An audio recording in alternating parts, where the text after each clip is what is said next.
Mañanas en Libertad, con Luis del Pino.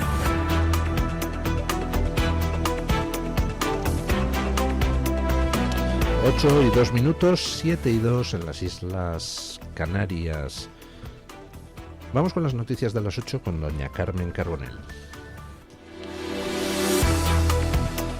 Actualizamos la información a esta hora de la mañana hablándoles de Irán, que ha dicho que va a permitir el tránsito de barcos españoles por el estrecho de Ormuz, uno de los pasos marítimos más estratégicos del mundo. La embajada iraní en España publicó un mensaje en la red social X en el que aseguraba que Teherán considera a España un país comprometido con el derecho internacional y que es receptivo a cualquier solicitud del gobierno de Pedro Sánchez después de que viéramos misiles con las fotos del presidente.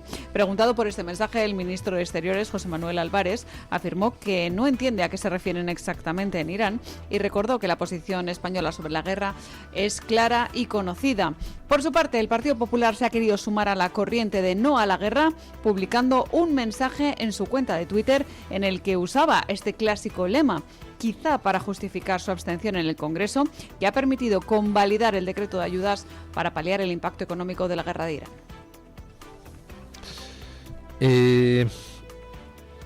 Bueno, Irán no solo pone pegatinas con la foto de Pedro Sánchez y una frase de Pedro Sánchez en los misiles que lanza para matar civiles en distintos países de su entorno, sino que además ahora ha dicho que España es un país chachi que respeta el derecho internacional, así que dejará que sus barcos pasen por el estrecho de Ormuz. No se me ocurre mejor manera de humillar a España, de lanzar a todo el mundo el mensaje de que somos una perfecta escoria en tema internacional. Tan escoria somos que el régimen que cuelga homosexuales de grúas, que lapida a mujeres adúlteras y que mata a decenas de miles de manifestantes sin contemplaciones, pues dice que somos lo suficientemente aceptables para ellos como para que nuestros buques transiten por el estrecho de Ormuz. Es tremendo. Pero si la posición del gobierno es realmente repugnante, pero comprensible, lo del PP ya cae dentro del terreno de la ininteligibilidad. Ponen ayer un cartel en Twitter donde aparece la cara de Sánchez y dice el cartel: no a la guerra y no a usted. O sea, comprando el lema de la izquierda. No sé, ya podían haber puesto abajo en pequeñito: Aznar asesino. De verdad, ¿para qué necesitamos al Partido Popular si al final siempre, con un pelín de retraso, pues termina defendiendo todo lo que el Partido Socialista hace? Al final, en ese cartel, supuestamente contra Sánchez, no a la guerra y no a usted, lo que está haciendo es dar validez al lema de Sánchez: no a la guerra. Está muy bien, hombre. Pues nada, supongo yo que tomarán buena nota, tanto Estados Unidos como Israel, de que el candidato a sustituir a Sánchez es como Sánchez: no a la guerra.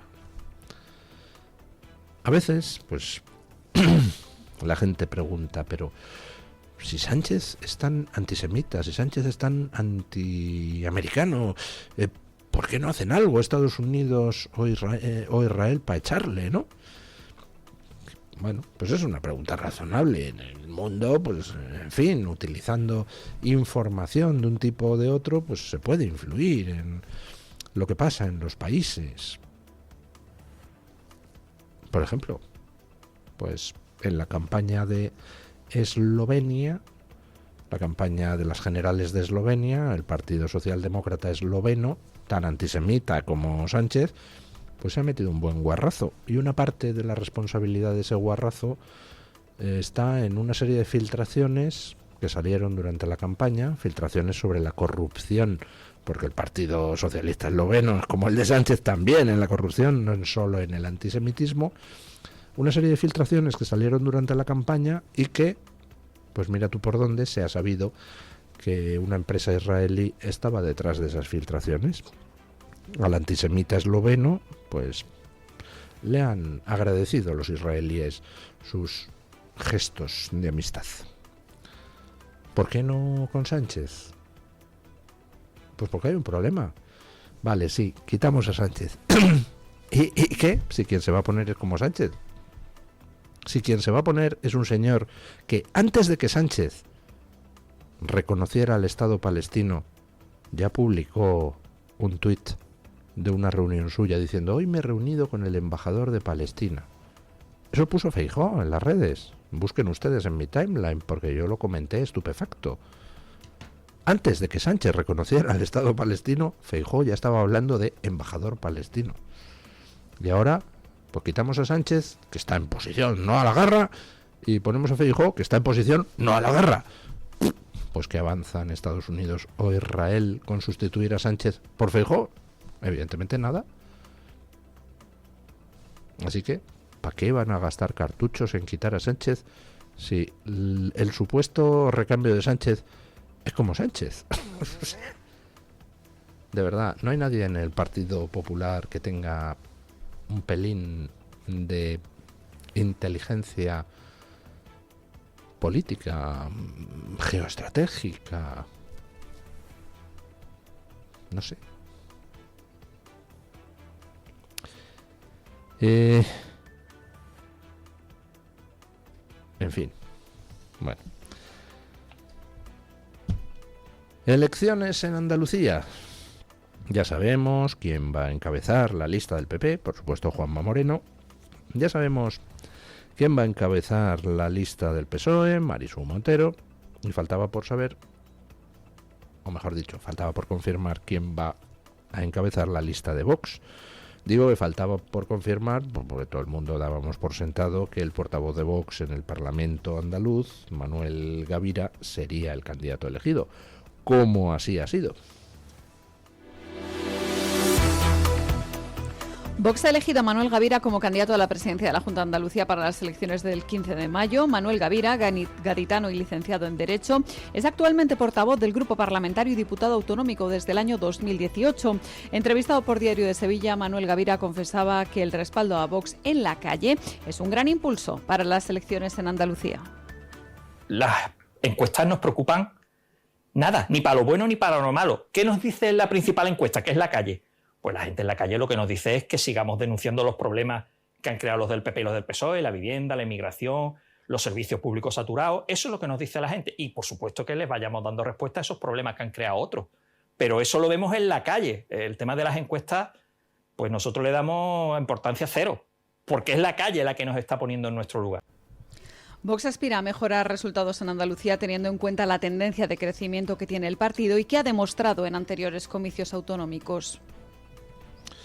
Bueno, pues el objetivo de Vox, que es subir también en Andalucía, pues no parece demasiado difícil de alcanzar, teniendo en cuenta que en las elecciones anteriores pues tuvo un exiguo 13,4%.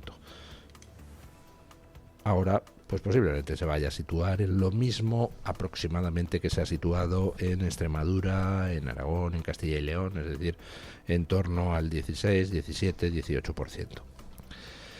Ya hay por ahí alguna encuesta donde dice Vox rozaría el sorpaso al PSOE. Tranquilos, que ya nos conocemos la técnica que se ha intentado utilizar en Castilla y León de inflar expectativas para luego decir que sí, bueno, Vox ha subido pero no ha cumplido expectativas. Ni expectativas ni leches. Vox sigue siendo el único partido que sube en todas las últimas elecciones y va a subir en Andalucía. ¿Hasta dónde? Pues lo decidirán los andaluces. Manuel Gavira es un candidato, yo creo que particularmente bueno, porque es alguien pues que conecta bien con la gente, es alguien que ha sido, pero vamos, completamente machacón contra el PSOE y contra el PP en el Parlamento de Andalucía. Es alguien que conoce muy bien la política andaluza, es alguien que ha vivido desde 2018, es decir, desde la época en que el PP y Ciudadanos miraban así por encima del hombro a Vox. Conoce perfectamente la política andaluza desde aquella época. ¿Dónde estará Ciudadanos a estas alturas, verdad? Bueno, y por tanto, pues será alguien que yo creo que va a hacer una campaña a pie de calle pues tan intensa como la que ha hecho Vox en Extremadura, en Aragón, en Castilla y León.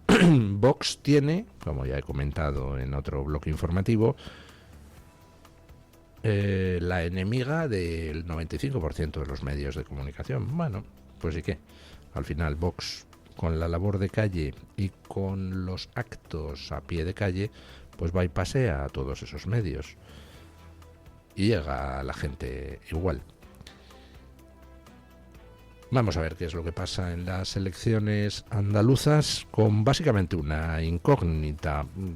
¿Repetirá Juanma Moreno Bonilla la mayoría absoluta o no? Pues yo estoy convencido de que la va a repetir. Vamos, si no, no habrían adelantado elecciones, sería estúpido. Y ya estamos viendo también en las encuestas como, bueno, estaría rozando la mayoría absoluta. No, la vez anterior sacó una mayoría absoluta amplia, 58 diputados. Ahora parece que están poniendo la línea base así como más baja, para que si baja, decir, pero en fin, pero ha cumplido expectativas de las encuestas. Bueno, habrá que comparar con las elecciones anteriores. Mayoría absoluta sí, mayoría absoluta no. Yo creo que sí que la sacará. ¿Más diputados que antes o menos diputados que antes? Pues ya veremos. Al final, la respuesta la tendrán los andaluces. Ayer, pues un señor que está especializado en montar bronca. Supongo que es un modo de decir, hacednos casito. Pues ha sido detenido por la policía. Me refiero al exdiputado de Podemos, Valle. Escuchen. El exdiputado de Podemos, Seriña Valle, fue detenido ayer en el distrito madrileño de Usera, Villaverde, tras un altercado con varios agentes de la Policía Nacional. Según la versión policial, Valle intervino para impedir la detención de un individuo que había intentado huir tras ser identificado. En la refriega fueron detenidas 7 personas y 5 policías resultaron heridos leves. La policía le atribuye los delitos de atentado contra la autoridad y desobediencia grave. Valle quedó en libertad horas después y denunció ante los medios de comunicación la persecución y la violencia policial, calificando su arresto como racismo puro y duro, según sus palabras textuales. Seriña Valle es el actual secretario de antirracismo de Podemos. Dirigentes de ese partido, entre ellos Yone Belarra y Pablo Fernández, denunciaron lo que consideran una redada racista y un caso de hostigamiento por el color de piel, según sus propias palabras. ¿Quiénes han dicho eso? Yone Belarra y Pablo Fernández. Lo denunció ¿Quiénes son esos? Bueno, Yone Belarra y Pablo Fernández, de Podemos, ese partido que en las últimas 245 elecciones ha sacado la friolera de 0 diputados. Está muy bien. Están en modo, háganme casito. Dios, y ahora pues con el racismo. Bueno, la cuestión es muy simple. Tú le montas bronca a la policía cuando la policía está haciendo su labor. Bueno, pues la policía te detiene. ¿No quieres que te detenga? Pues no montes bronca. Si en lugar de ser negro fueras blanco como la nieve, pues te habría detenido igual. Te resistes violentamente, pues oiga, a tomar por saco. Y hombre, yo espero que le caiga un buen puro a este señor, que es una perpetua incitación al odio en sí mismo, porque en el fondo lo que está haciendo es esparcir odio contra todo el resto del mundo. Bueno, tampoco da para mucho la noticia, porque ¿quién es Podemos? Pues no es nadie. Tan no es nadie que necesitan los hacedme casito. Ayer veía en Alemania un hilo muy interesante donde se contaba algo pues que me dejó un tanto alarmado. Nosotros por primera vez hemos tenido con Sánchez, gracias a la apuesta por las renovables, el primer apagón total de nuestra historia. Bueno, pues Alemania ha estado la semana pasada al borde de provocar un gran apagón en toda Centroeuropa. Escuchen. La Red Eléctrica Europea activó por primera vez una alerta nivel 5, el máximo nivel de emergencia técnica, debido a un grave desequilibrio provocado por la retirada simultánea de miles de aerogeneradores en Alemania.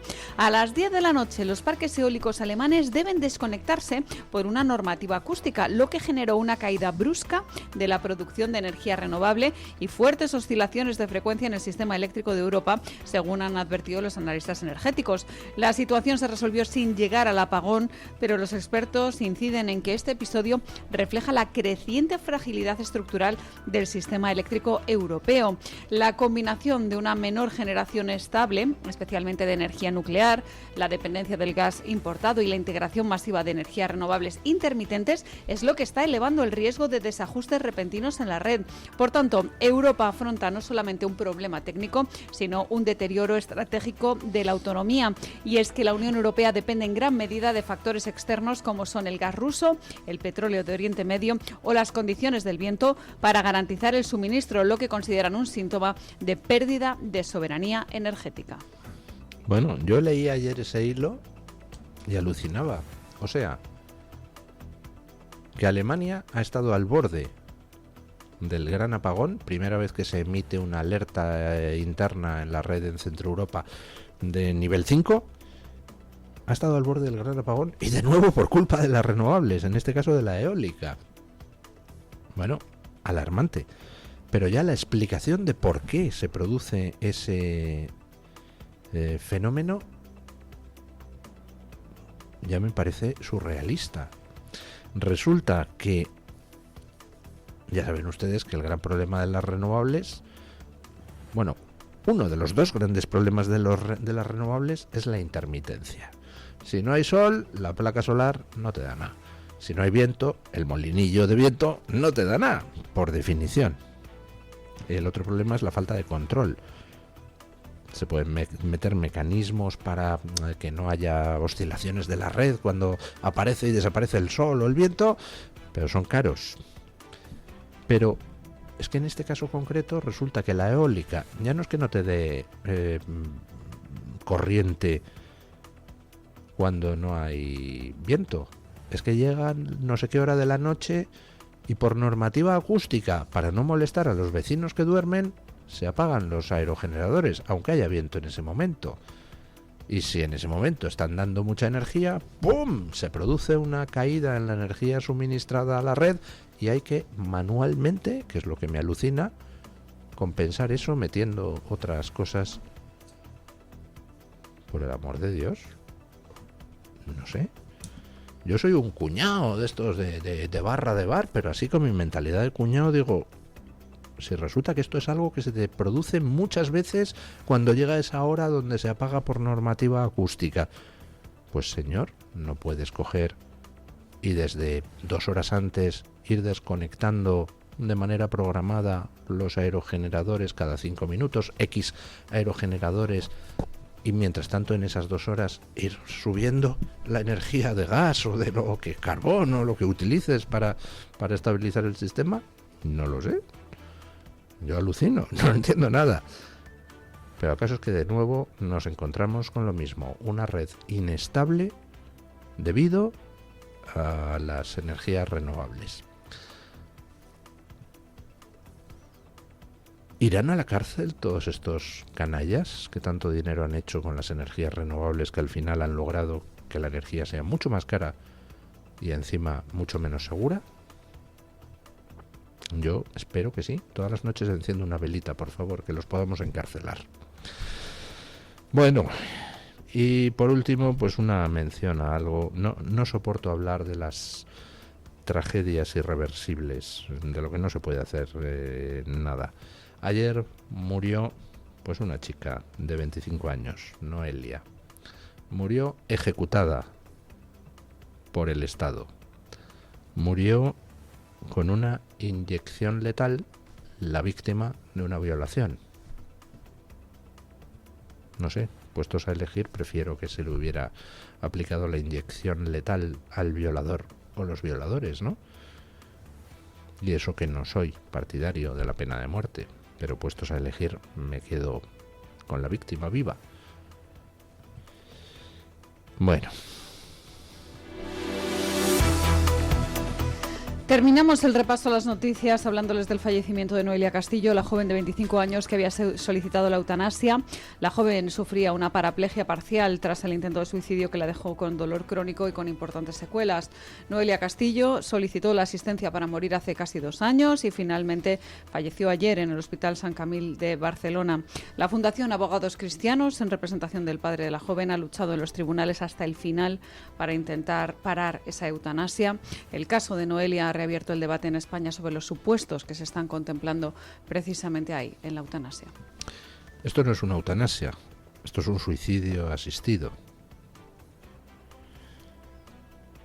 Y como bien decían los abogados del padre, esto no está recogido en las leyes, es una interpretación que al final los tribunales lo han dado por bueno, pero absolutamente extensiva, con lo cual ya tenemos abierta la puerta a seguir generalizando la eliminación de personas.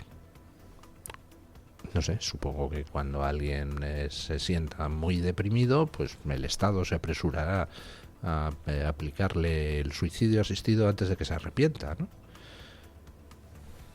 Yo ayer preguntaba en Dando Caña, ¿en qué momento hemos pasado de esa situación donde era un delito no impedir que alguien se suicide? Es decir, antes, si tú ibas por la calle y ves a alguien que está en el viaducto a punto de tirarse, tu obligación penal era intentar evitarlo.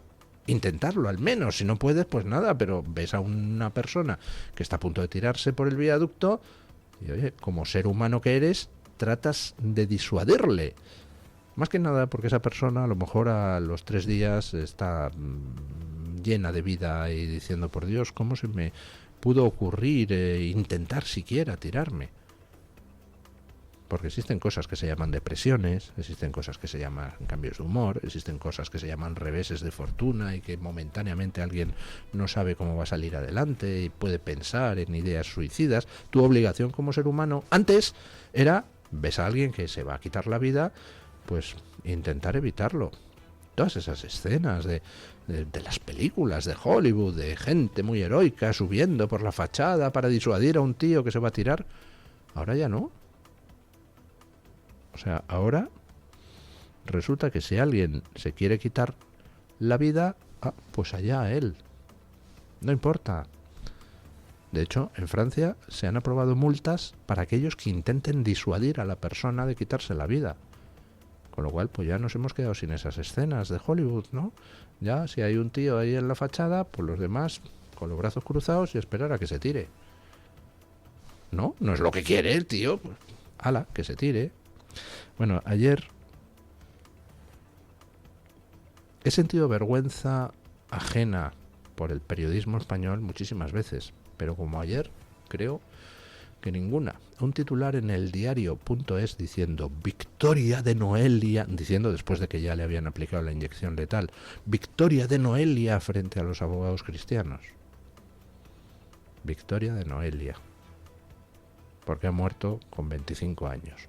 Alguien que a lo largo de este tiempo, en distintas ocasiones, se había arrepentido y había cambiado varias veces de opinión. Y es una victoria el que la hayan matado. Hace falta estar muy enfermo mentalmente para escribir un titular así. Bueno. Vamos con don Carlos Domínguez para que nos cuente qué trae hoy Voz Media en portada. Buenos días, don Carlos. Muy buenos días. Hoy en Voz les informamos que el exmandatario venezolano Nicolás Maduro y su esposa Cilia Flores comparecieron este jueves ante la Corte del Distrito Sur de Nueva York para su segunda audiencia tras haber sido detenidos a principios de enero durante una operación estadounidense en Caracas. La sesión se centró en un punto clave: ¿quién debe pagar sus honorarios legales? Las sanciones de Estados Unidos impiden que el régimen venezolano financie su defensa y tanto él como Flores aseguran no tener recursos personales suficientes para cubrir esos gastos. Durante la audiencia, que se prolongó por 1 hora, el juez federal dejó claro que no tiene intención de cerrar el caso, rechazando la solicitud del abogado de Maduro, Barry Pollack. Por otra parte, los países aliados de Estados Unidos en la OTAN incrementaron su gasto militar un 20% interanual en 2025, alcanzando los $574.000 millones. Así lo reflejan los nuevos datos publicados este jueves. El presidente Donald Trump ha insistido en repetidas ocasiones en que los 32 miembros de la alianza deben aumentar su inversión en defensa, presionando especialmente a Europa para que asuma un papel más decisivo en su propia seguridad. Según un informe de la OTAN, con el aumento del gasto por parte de los países europeos y Canadá, todos los aliados superan ya el umbral del 2% de su Producto Interior Bruto destinado a defensa, un objetivo fijado en 2014 para cumplirse en 2024. Pero la meta no se queda ahí. Bajo la presión de Washington, la alianza adoptó el año pasado un nuevo objetivo: elevar el gasto militar hasta el 5% del PIB para 2035. Para terminar, el Parlamento Europeo aprobó este jueves un endurecimiento significativo de la política migratoria en el continente. Entre las medidas respaldadas destacan la creación de centros de retorno, instalaciones destinadas a trasladar a migrantes fuera del territorio de la Unión Europea. Actualmente, solo alrededor del 20% de las órdenes de expulsión emitidas en la Unión Europea llegan a ejecutarse, una cifra que ha sido duramente criticada por quienes reclaman una política migratoria más estricta y mecanismos más eficaces para hacer cumplir las decisiones de retorno. La propuesta recibió un amplio respaldo político. La mayoría de los Estados miembros no solo apoyaron la iniciativa durante la votación, sino que celebraron su aprobación con un prolongado aplauso en el Pleno. Con esta reforma, Bruselas busca reforzar su capacidad de gestión migratoria y responder a las crecientes presiones internas para aumentar la eficacia de las expulsiones. Ya saben, amigos, que para ampliar estas noticias y conocer otras informaciones pueden visitar nuestra página web voz.us y nuestras redes sociales. Muchas gracias, Carlos, y a los compañeros de Voz Media. Vamos a irnos ahora con la información meteorológica y a la vuelta una pausita publicitaria y después a la tertulia que hoy nos acompañan Carmen Álvarez Vela y Ángeles Ribes.